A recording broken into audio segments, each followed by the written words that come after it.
Laula an hadanallah wassalatu wassalamu ala rasulillah wa ala alihi wa sahbihi ajma'in.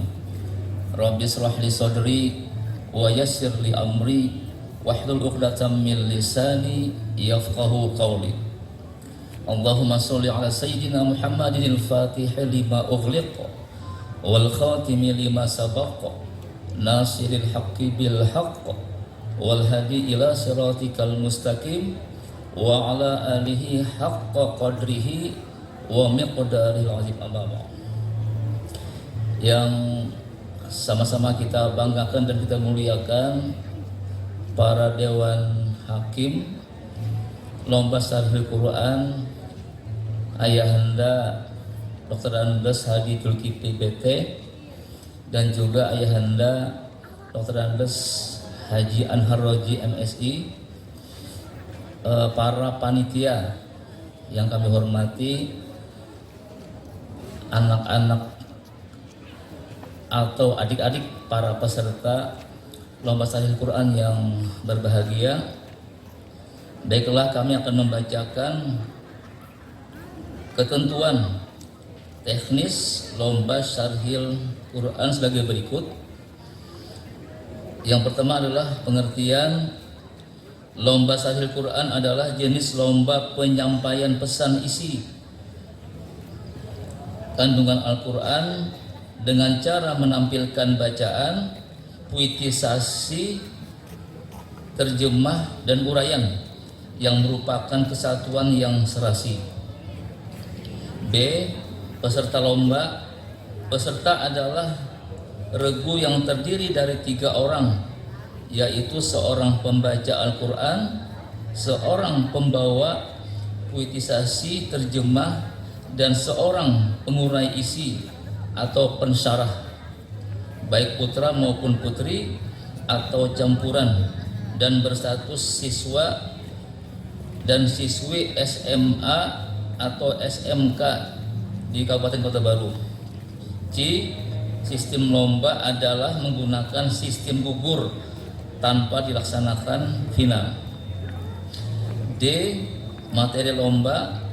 1. Materi lomba adalah ayat-ayat Al-Quran dengan judul bahasan yang ditampilkan dengan 3 bentuk, yaitu pembacaan ayat-ayat Al-Quran secara hafalan, kemudian terjemah ayat-ayat tersebut secara puitisasi tanpa teks, kemudian uraian isi dan kandungan ayat-ayat tersebut secara bebas tanpa teks. Kemudian tema atau judul. 1. Peserta memilih 1 dari 9 tema syarahan yang ditentukan panitia dan melaporkan judul syarahan yang dipilih tersebut pada saat pendaftaran. 2. Penentuan judul. Peserta memilih 1 dari 9 judul syarahan yang dilaporkan pada saat pendaftaran. Bagian ketiga, tema cabang syarhil Quran terdiri dari 1. Kewajiban memakmurkan masjid. 2. Kesatuan dan persatuan kunci sukses pembangunan. 3. Musibah sebagai ujian Allah. 4. Solusi penyakit pergaulan bebas dan perzinahan atau LGBT. Yang 5. Urgensi keteladanan akhlak karimah bagi pemimpin bangsa. Yang 6. Etika pengguna media cetak dan elektronik. 7. Membangun generasi Quran menyongsong masa depan gemilang. 8. Kewajiban berbakti kepada orang tua. Dan 9 adalah menjaga akidah dari kemusyrikan. Kemudian bagian keempat, waktu lomba. 1. Lama penampilan 15 sampai dengan 20 menit setiap regunya. Kemudian bagian B adalah lomba cabang ini dilaksanakan pada waktu yang ditentukan oleh panitia. Demikianlah pembacaan ketentuan teknis atau tata tertib lomba syarhil Quran pada malam hari ini. Demikian, terima kasih. Wassalamualaikum warahmatullahi wabarakatuh.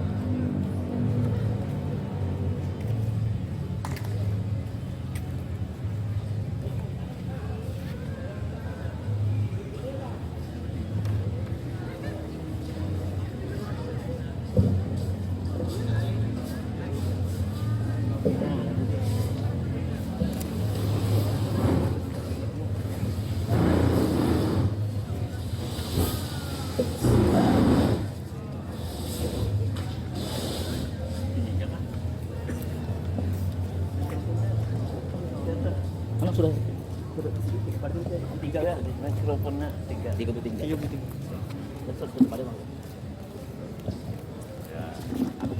Baik, kita mohon untuk bersiap untuk peserta nomor urut 01.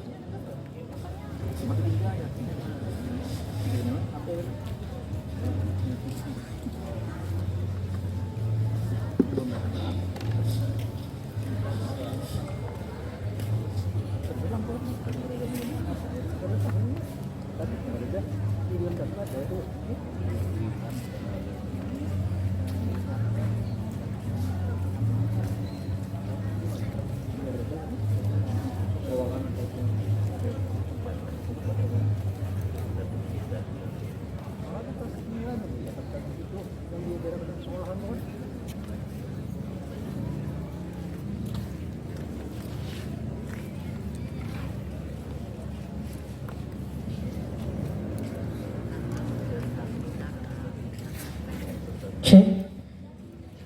Baik, nomor urut 01. Dipersilakan. Assalamualaikum warahmatullahi wabarakatuh.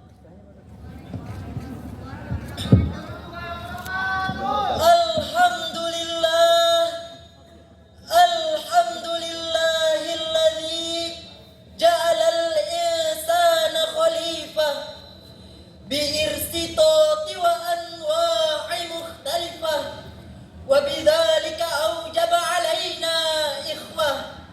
Assalatu wassalamu ala rasulillah wa ala alihi wa sahbihi wa ma tabi'a risalatah, amma ba'du. Salam tahiyat tanda hormat kami haturkan kepada Dewan Hakim yang insya Allah tinggikan derajat.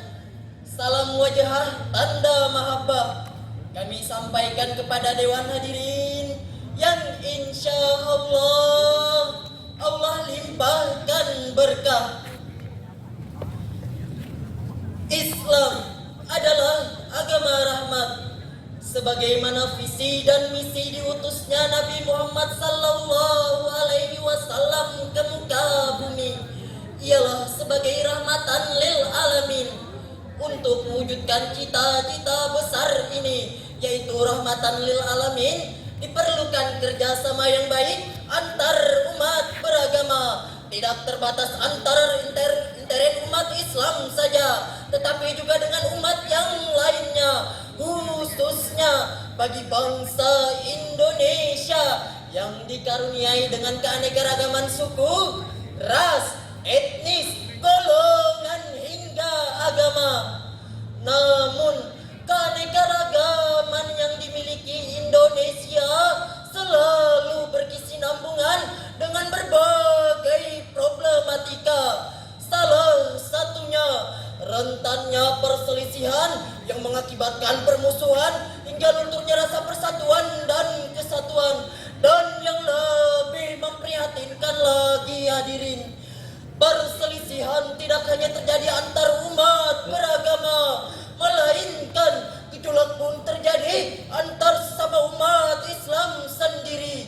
Sebagai bukti, disebabkan perbedaan pendapat masalah furu'iyah, berlainan organisasi yang diperkokoh oleh kepentingan pribadi maupun kelompok, lantas pisah partai, hubungan silaturahmi sampai berakhir dengan saling olok, saling tonjok, bahkan saling bacok. Betul hadirin? Sungguh ironi hal ini terjadi di negeri dengan populasi terbesar di dunia, dan lebih dari 87% penduduknya adalah umat Islam. Melihat problematika tersebut, maka pada kesempatan kali ini kami akan menyampaikan sebuah syarahan Al-Quran yang dengan judul Konsep Islam Merawat Kerukunan Umat Beragama dalam Bingkai Kebinekaan. dengan landasan firman Allah. Surah Ali Imran ayat 103. A'udzu billahi minasy syaithanir rajim.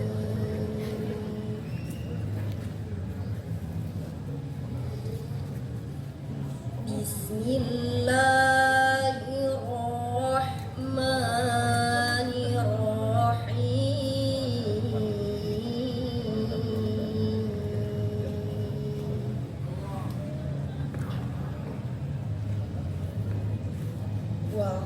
Wa'tasimu bihablillahi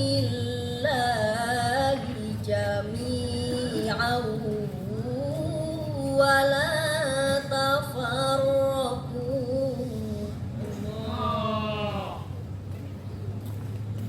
Wadhkuru ni'matallahi 'alaikum idh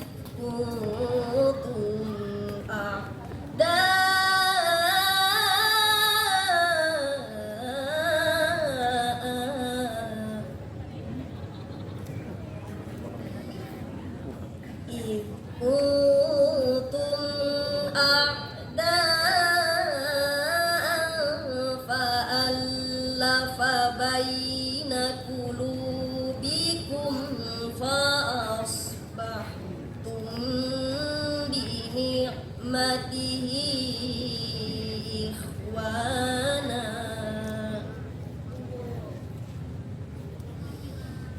wa kuntum ala syafa hufratin minan nari fa'anqadhakum minha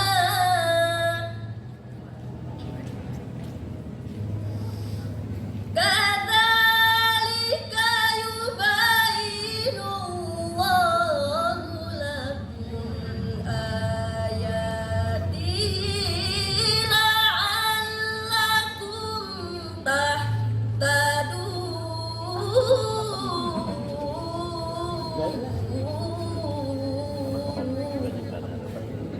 Aku berlindung kepada Allah dari godaan syaitan yang terkutuk dengan menyebut nama Allah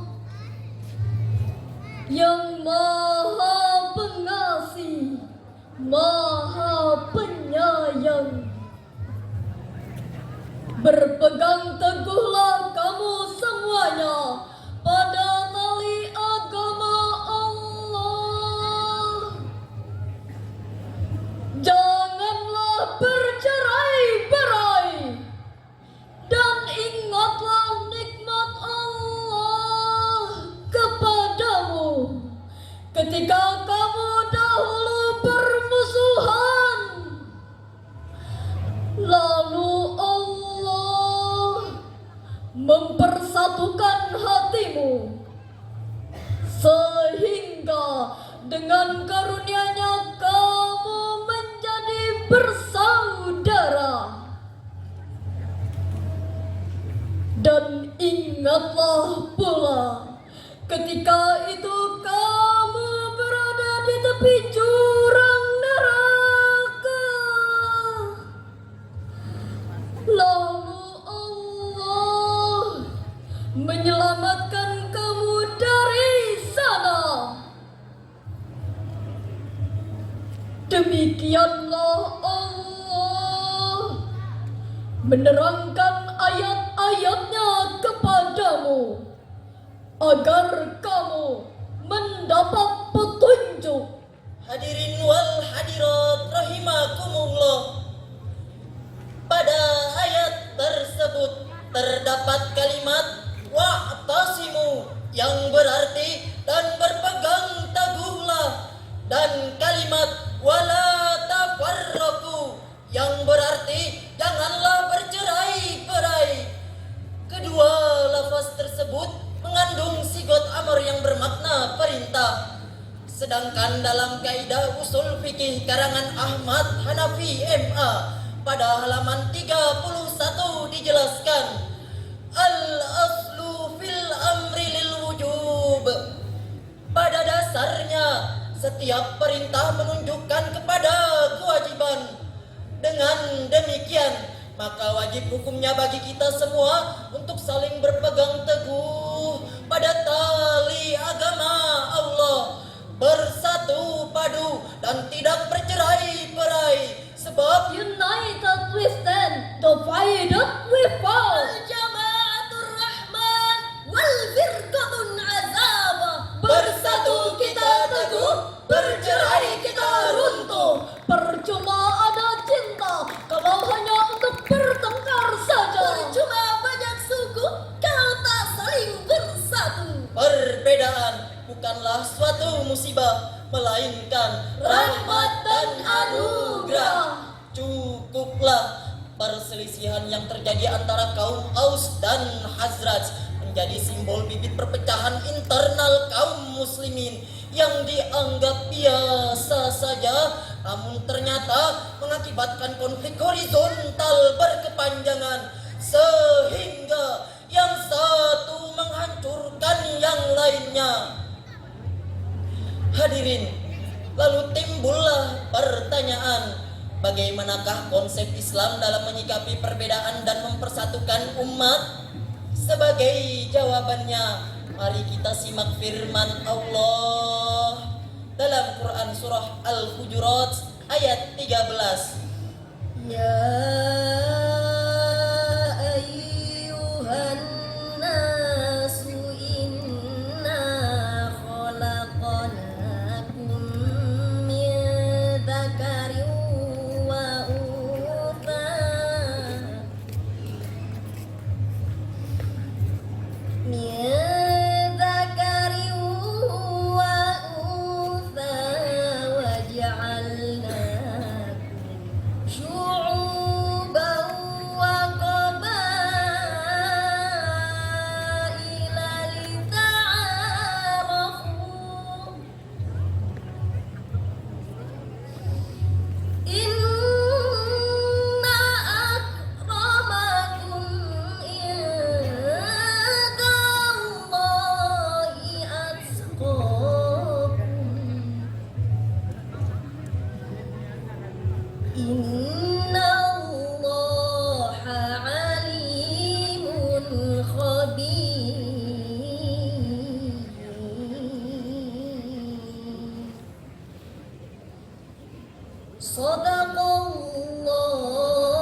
Wahai manusia, sesungguhnya kami telah menciptakan kamu dari seorang laki-laki dan perempuan, dan kami jadikan kamu berbangsa-bangsa dan bersuku-suku agar kamu saling mengenal.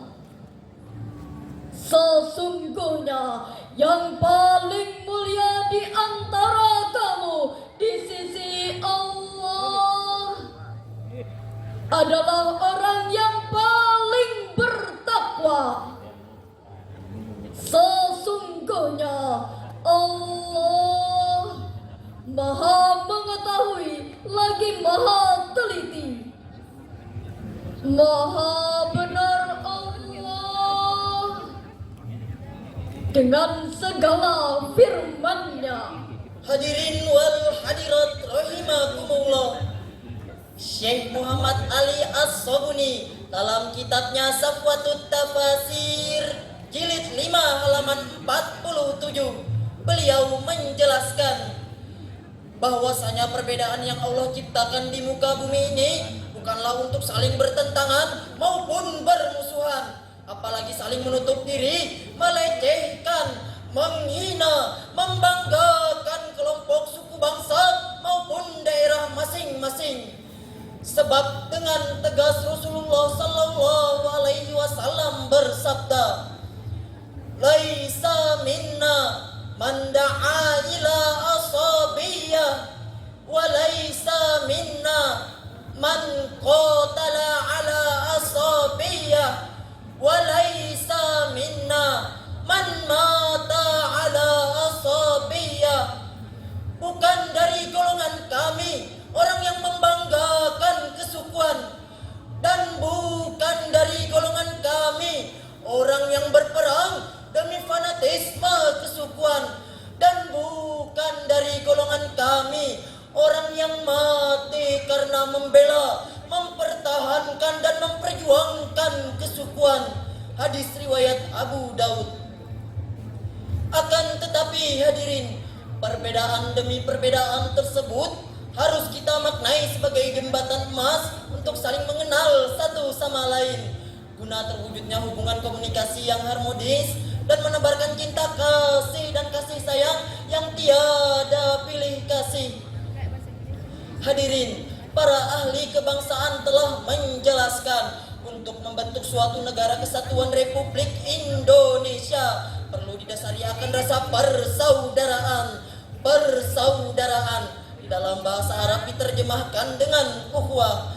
Terdapat 3 model ukhuwah yang dapat kita aplikasikan dalam membangun persatuan dan kesatuan bangsa Indonesia, yakni yang pertama, Ukhuwah Islamiyah. 3 sifat yang harus dibangun dalam menjaga ukhuwah Islamiyah adalah: yang pertama, ta'awun, Saling tolong menolong.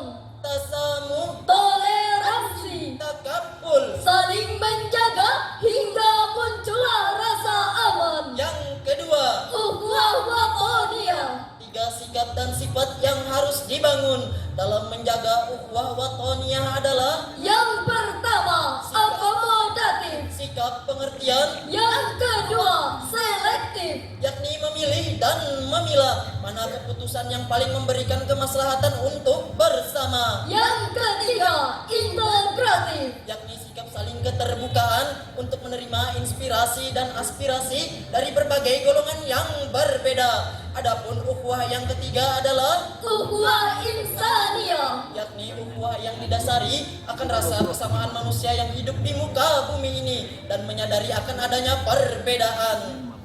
Hadirin, uraian demi uraian telah kami sampaikan, maka sampailah kepada kesimpulan bahwa Islam adalah agama yang membawa keselamatan bagi seluruh umat serta menghargai adanya perbedaan serta menjunjung tinggi persatuan dan kesatuan. Untuk itu, mari tumbuhkan rasa persaudaraan di tengah keanekaragaman yang ada di negeri kita, dan jadikan kebinekaan yang ada di dalam negeri ini sebagai jembatan emas untuk saling mengenal satu sama lain, saling menghargai, saling mengisi dan melengkapi, guna terwujudnya negara baldatun thayyibatun wa rabbun ghafur. Amin amin ya rabbal alamin. Wahai rakyat Indonesia, kuatkan persatuan bangsa, Hidup damai dalam bineka agar Indonesia aman sentosa. Dewan Hakim yang kami hormati, hadirin yang kami sayangi, sekian syarahan kami, semoga nanti berjumpa lagi. Semoga nanti berjumpa lagi. Unsur ma qala wala tanzur man qala. Akhirul kalam, summa assalamu alaikum warahmatullahi wabarakatuh.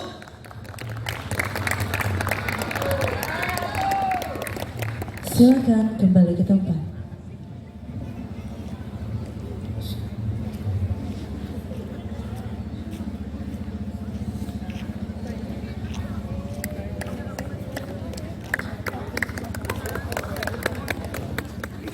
Selanjutnya, peserta dengan nomor urut 02.